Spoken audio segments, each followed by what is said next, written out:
Hello friends, B Ed first year का paper 7th teaching of biological science जो कि 2018 के एग्ज़ाम पेपर में आया है। 40 नंबर का पेपर है जिसमें 2 खंड हैं। पहले खंड में 2 लॉन्ग क्वेश्चन करने हैं जिसमें 4 लॉन्ग क्वेश्चन दे रखे होंगे। 10 नंबर का एक क्वेश्चन है। पहला प्रश्न है, जीव विज्ञान शिक्षण से आप क्या समझते हैं? जीव विज्ञान की उत्पत्ति एवं विकास पर संक्षिप्त टिप्पणी लिखिए। दूसरा क्वेश्चन है, सूक्ष्म शिक्षण क्या है? जीव विज्ञान शिक्षण में सूक्ष्म शिक्षण कौशलों का वर्णन कीजिए।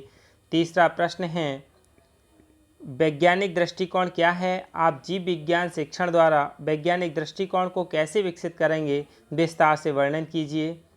चौथा क्वेश्चन है, पाठ्यक्रम से आप क्या समझते हैं? माध्यमिक स्तर पर जीव विज्ञान के एनसीईआरटी के पाठ्यक्रम एवं पाठ्य पुस्तकों का विश्लेषण कीजिए।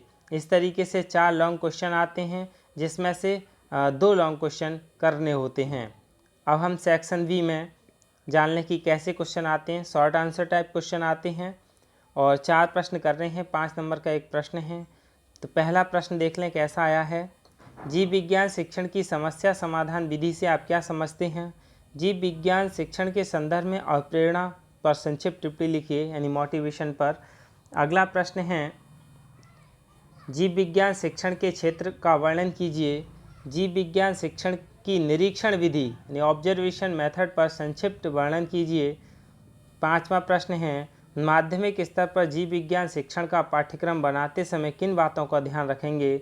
और 6वां प्रश्न है, जीव विज्ञान शिक्षण के क्या उद्देश्य हैं? 7वां प्रश्न, जीव विज्ञान शिक्षण में बागवानी के महत्व का वर्णन कीजिए। यानी इस तरीके से शॉर्ट क्वेश्चन आते हैं और जिनमें कितने 4 शॉर्ट क्वेश्चन करने होते हैं। इसी तरीके का, इसी फॉर्मेट का टीचिंग पेपर आता है। धन्यवाद।